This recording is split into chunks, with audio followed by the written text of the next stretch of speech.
Good morning সকলোকে সুপ্ৰভাত। এয়া আমাৰ ইয়াতে পুৰা দবা পিজা বৰষুণ দি আছে। এইফালে চক এনেকুৱা একদম বাৰিষা বতৰ হৈ আছে আমাৰ ইয়াতে। আপোনালোকৰ ফালে বৰষুণ দিছে নাই কমেণ্ট কৰি জনাবচোন। এয়া আৰু আমাৰ এতিয়া ভগৱতীত পানী দিবলগীয়া হোৱা নাই। এতিয়া চব এনেকৈ বনাই থোৱা আছে ফৰ্মাত। আমাৰ চাংঘৰ বনাব যিহেতু সেইকাৰণে এনেকৈ বনাই থোৱা হৈছে। এতিয়া ইয়াৰ পৰা কোঠা উঠাই মেলি এইখিনিত ঘৰ বনামগৈ। এইটো কাৰণে অলপ আপোনালোকক দেখুৱাই দিছোঁ। আৰু যিহেতু বহুত বৰষুণ পৰিছে সেইকাৰণে বতৰটো আৰু মনটো অলপ ৰোমাণ্টিক টাইপ লাগি আছে। সেইটো কাৰণে অলপ দেখুৱাই গৈছোঁ, আপোনালোকক অলপ দেখুৱাই যাওঁ। আৰু বৰষুণটো কেনেকুৱা হৈছে আপোনালোকে কমেণ্ট কৰি জনাব। আপোনালোকৰ ফালে আমাৰ ফালে দবাপিটা বৰষুণ একদম দেখিছেনে।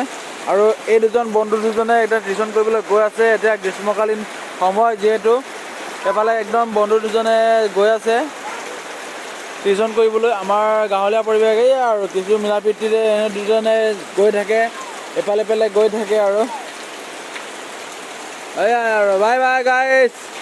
আপোনালোকে কমেণ্ট কৰি জনাব দেই।